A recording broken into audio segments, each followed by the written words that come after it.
profonde et durable, fragilise le monde agricole et se répercute sur le moral des hommes et des femmes qui y travaillent.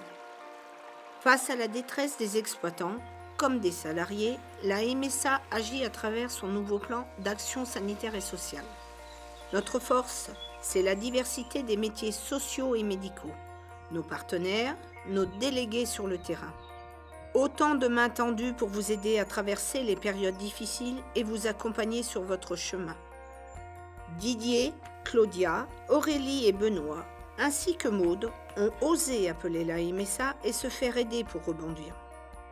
Ils vous racontent leur parcours.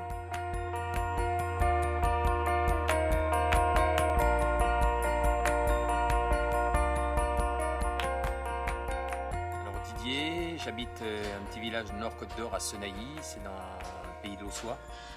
Et je suis producteur de céréales et éleveur charolais, éleveur naisseur charolais. L'automne dernier, j'ai une période où j'étais pas bien du tout. C'est vrai que c'était plusieurs facteurs qui ont fait que j'étais mal. C'est déjà donc pas de perspective par rapport à l'exploitation, même par rapport à l'issue de l'exploitation, sur la transmission d'exploitation d'une part, mais également sur l'avenir technique de l'exploitation. Est-ce qu'il fallait partir sur de la diversification plutôt que de la taille, partir sur le bio. Enfin, aujourd'hui, on se pose de nombreuses questions. Personne ne nous donne trop de réponses techniques et d'orientation. Et notre métier est remis en cause. Tout le monde le sait, on est traité de pollueurs, de maltraitance animale. Or c'est pas ce qu'on fait, quoi. Je veux dire, on essaie de faire au mieux. Et d'être mis sur le banc des accusés par le restant de la société, c'est aussi une chose qui n'est pas facile à vivre par beaucoup de mes collègues, je pense. Quand on remue tous ces problèmes-là, on peut être mal. Et quand il y a la fatigue qui vient s'ajouter à ça, effectivement, on n'arrive pas à trouver les solutions et on bascule. Moi, je l'analyse comme ça. J'ai un collègue qui est délégué MSA communal qui a interpellé les services sociaux. Et très rapidement, je suis rentré en relation avec une assistante sociale et avec les services de la MSA pour m'accompagner sur une période difficile. Ils appellent ça un burn-out, dépression, je ne sais pas, mais la MSA m'a accompagné sur ce problème. Alors l'assistante sociale de la MSA et la psychologue m'ont aidé à poser les problèmes, et à les mettre à jour, les poser et les dédramatiser. Qu'est-ce qui m'a redonné confiance en moi? C'est effectivement la discussion, mais c'est aussi retrouver de la clairvoyance.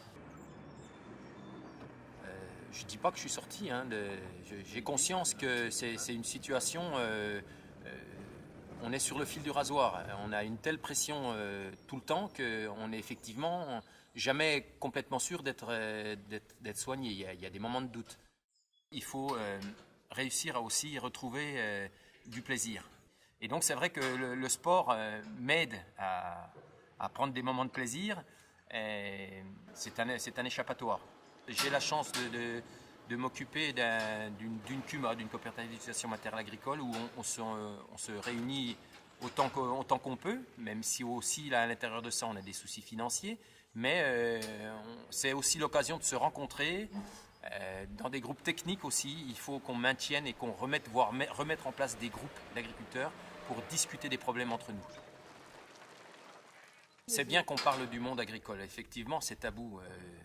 Avec le recul, avec ce que j'ai vécu, je me suis aperçu que j'ai beaucoup de collègues comme moi qui ont été dans cette situation-là, mais est-ce que c'est de la fierté? On n'ose pas dire qu'on n'est pas bien dans sa tête. Et c'est ça en fin de compte, tout est brouillon et il ne faut pas avoir peur de le dire et de se faire accompagner parce que sinon ça dure dans le temps. Alors le Didier d'avant, il fonçait, il se posait moins de questions, il agissait, il faisait. Le Didier de maintenant, il se retourne, il regarde ce qu'il a fait, il dit que c'était pas trop mal, et il relativise beaucoup plus les choses. Bon, c'est vrai que pour un entrepreneur, c'est pas l'idéal parce que quand on est habitué à faire, on a plus de mal à ne pas faire.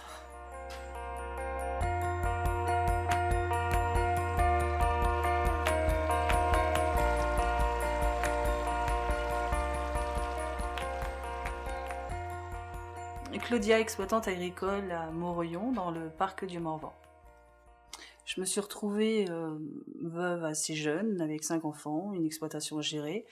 Le tout a fait que je me sentais pas bien arrivé à un certain moment, j'ai voulu tout gérer de front et tu t'imagines que tout le monde te juge, tout le monde te regarde, tout le monde n'a qu'une envie, c'est que tu t'écroules et là tu fais n'importe quoi. J'avais pas le matériel nécessaire qu'on a maintenant, j'ai voulu faire un couloir de contention avec des barrières amovibles qui étaient trop lourdes, j'en ai porté, enfin arrivé à la 3e, je me suis baissée, j'ai entendu un clac et puis bah, ça m'a fait mal, mais bon, je me suis dit enfin, c'est juste musculaire, ça va passer. J'ai attendu 1 mois et demi, pensant que c'était une inflammation. De là, je suis allée voir un médecin qui m'a dit que j'avais une sciatique. Et puis la sciatique, c'était pas ça du tout. J'avais 4 hernies discales, je me suis exposé tout le dos. Je suis passée devant un médecin conseil qui a regardé mon dossier, que j'ai vu plusieurs fois. Et voilà, qui m'a dit de toute manière, il n'y a pas 36 solutions. Pour l'instant, faut se faire aider sur l'exploitation. Et c'est ce que j'ai fait. Et elle a appuyé le dossier en expliquant ce qui allait et ce qui allait pas. J'ai eu les aides de la MSA et de la GFIP qui fait qu'ils sont là pour l'exploitation. Et j'ai eu en plus une partie qui a été subventionnée pour que je puisse avoir un ouvrier sur l'exploitation à ce moment-là, au moment où j'étais bien malade et que j'avais besoin. Mais ça te permet d'avoir un ouvrier qui est là, qui puisse te seconder pendant que t'ailles mieux, quoi. Et là, c'est pareil, on a investi dans des bacs à eau thermiques où justement aussi ils m'ont aidé pour ça, ainsi que la barrière à césarienne qui est très utile pour quand tu as une césarienne, quand tu as des veaux qui veulent pas téter, ou même juste un simple vélage tout bête pour mettre en isolement, que tu puisses être toi en sécurité, et voilà. Avant j'étais au lasso, c'était une corde qu'on prenait dans la stabule, où on courait dans la case pour attraper une vache ou deux, est-ce que maintenant elles passent dans un petit tunnel où elles sont prises au cou, et on fait ce qu'on a envie de faire. On n'avait pas d'isolation, donc l'hiver, et t'avais beau chauffer, je crois que tout partait à l'extérieur, on chauffait pour les poules. Et là, la MSA a dit aussi, il y a de l'aide pour ça. Donc là, il y a eu des moyens aussi faits pour que l'isolation de la maison soit mieux, quoi. Donc tout ça va faire que déjà financièrement, ça aide, quoi, puisque bon, j'avais pas les moyens de faire les travaux, ça c'est sûr. Faut vraiment pas attendre, parce que d'attendre ça sert à rien. Et c'est pas une fois que t'es en bas qu'il faut dire qu'il faut que je remonte, parce qu'une fois qu'il faut remonter, c'est l'horreur. C'est vraiment l'horreur. C'est un défi de chaque jour, de chaque minute. Il faut que tu réapprennes à tout faire, c'est horrible quand t'es vraiment en bas.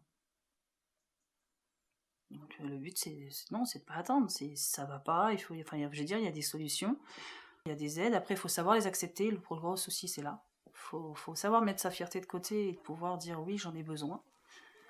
Mais du moment que les deux parties sont d'accord, après il n'y a pas de raison que ça avance pas.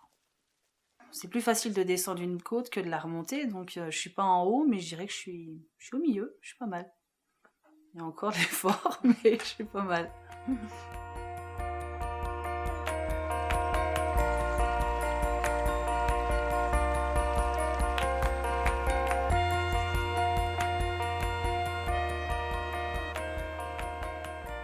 Voilà, donc je suis agriculteur en Saône-et-Loire avec mon épouse. On est associés en GAEC. Donc je m'appelle Aurélie, j'habite en Saône-et-Loire et je fais un élevage de bovins au vin charolais. Et récemment, on a ouvert une ferme pédagogique. On s'est lancé hors cadre familial, donc on est arrivé en Saône-et-Loire, on a fait un stage parrainage avec les anciens propriétaires. On avait trouvé de bonnes personnes pour s'installer, donc il ne faut pas juste trouver l'exploitation, il faut trouver les bons cédants. Et là, on était tombé sur Michel et Jean-Claude qui étaient exceptionnels, des gens super, avec qui on a fait une année de stage parrainage pour voir comme ça se passait. Donc c'est ça aussi qui a fait qu'on s'est installé aussi rapidement. Il faut prendre ses marques dans un nouveau département, dans une nouvelle vie, dans un nouveau métier. Donc c'est vrai que ça faisait beaucoup de choses à accepter, quoi. On s'est rendu compte que ça n'allait plus, parce jusqu'à maintenant, on fermait les yeux, on se disait que ça allait aller, on enchaînait les soucis sanitaires, les soucis financiers. Les premières choses qui sont arrivées, en fait, qui nous a cassé un petit peu dans notre élan. On a perdu 80 brebis sur une année à cause de la pastorellose, donc une perte de revenus. Déjà que j'avais une grosse charge de travail, parce qu'en fait, en quelques années, on a construit la bergerie, on a construit notre maison. Donc on a augmenté le troupeau ovin, on a eu beaucoup de travail les premières années, donc au niveau physique c'était rude. Et avec tous les soucis qu'il y a en plus, bon bah là ça m'a achevé quoi. J'ouvrais plus le courrier, j'avais peur des mauvaises nouvelles, que ça surenchérisse et du coup on se laissait complètement aller. Il y a eu une fois où on n'arrivait pas à rembourser un prêt court terme, donc le banquier nous a dit comme ça de but en blanc, bah là il faut réfléchir, soit faut tout arrêter, soit faut faire une autre solution quoi. Donc le banquier nous a aidés, nous a dit bah voilà, il faut que vous le fassiez, il faut que vous passiez le cap et appelez donc Agri Solidarité et la MSA pour vous aider quoi. On a rencontré les techniciens de la Chambre d'agriculture qui eux nous ont aidés et nous ont trouvé des points forts sur l'exploitation sur lesquels on pouvait s'appuyer pour se développer et tout remettre en route quoi. Donc on avait flanché un petit peu sur la production ovine, donc il nous a dit bah, reportez-vous un petit peu sur la production bovine qui est un petit peu plus forte et sur laquelle il y a un peu plus d'appui pour vous développer. C'est nous guider dans notre production pour arriver à ressortir plus de revenus. Alors la conseillère en économie sociale et familiale, elle m'a beaucoup aidée aussi à tout réorganiser mon budget et mes droits au niveau de la MSA.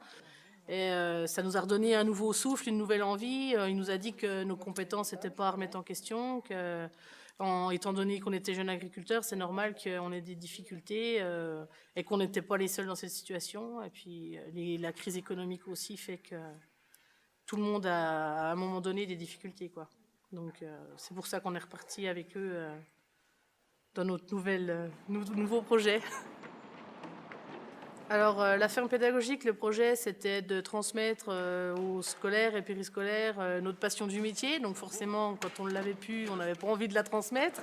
Et là maintenant qu'elle revient, on est vraiment passionnés par ce qu'on fait. Et quand ils viennent, les enfants, c'est une joie de les recevoir et ça nous change en plus du monde agricole qui peut être fermé par moments. Donc là, on s'ouvre sur l'extérieur et en plus, les enfants, ils jugent pas, ils critiquent pas, donc ils sont ouverts au monde et puis on adore leur transmettre nos connaissances sur le sujet, quoi. Faut appeler les personnes qui peuvent vous aider quoi. Faut appeler la MSA, faut appeler la banque. Moi ça m'a fait du bien, heureusement que je les ai eus parce que voilà, quand on n'a plus personne pour nous soutenir, on est perdu quoi. Et là eux sont là donc il faut pas hésiter à faire appel à eux quoi. Alors j'espère que ça va continuer en allant de mieux en mieux, qu'on va continuer à s'épanouir dans notre métier, nos enfants aussi, et puis qu'on arrivera toujours à s'en sortir financièrement évidemment, mais le plus important c'est de s'épanouir et d'avoir toujours l'envie, quoi. Moi j'ai toujours j'ai retrouvé l'envie de le faire parce que il y a quand même des personnes qui se rendent compte qu'on sert à quelque chose quoi. Voilà. Et ça fait du bien.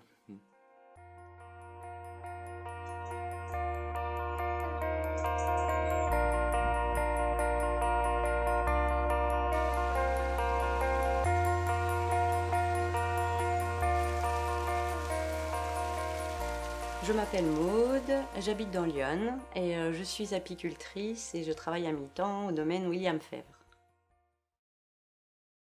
Je me sentais coincée dans mon emploi et puis par conséquent des difficultés au niveau financier.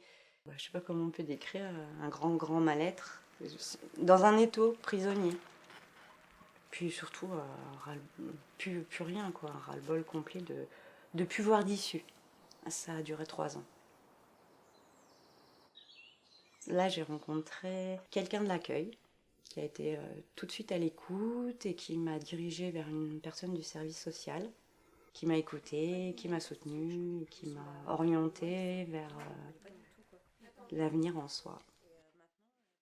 L'avenir en soi, c'est un grand parcours, c'est quelque chose où on se livre, où on apprend, où on réfléchit à plusieurs et où on trouve des solutions. Tout s'est décoincé à l'avenir en soi parce qu'on est 10 dans la formation et il y a 10 cerveaux qui travaillent. Donc on n'est plus tout seul à se poser des questions, on n'est plus tout seul à réfléchir. Donc ils participent à la construction de notre projet.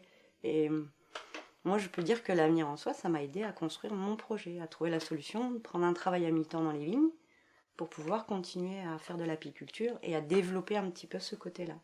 Ce qui n'était pas du tout dans ma tête au départ. Moi, je travaillais dans les vignes, il me fallait un salaire, un revenu. Et tout ça, c'est né de l'avenir en soi. On se soutient. C'est ça que j'ai trouvé là-bas, c'est du soutien. Donc j'ai commencé juste pour le plaisir à avoir une ruche et je me suis découvert une vraie passion.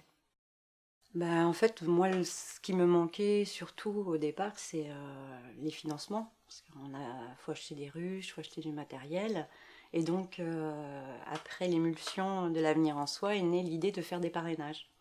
Donc, de proposer aux gens de participer à la vie des ruchers. C'est-à-dire qu'ils souscrivent un contrat où ils s'impliquent un petit peu dans la vie du rucher, ils ont une participation financière.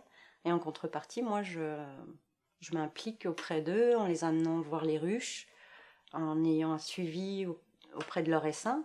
Et puis, ils reçoivent en contrepartie des pots de miel avec les étiquettes à leur nom. Et ça, ils aiment bien. Faut pas rester tout seul.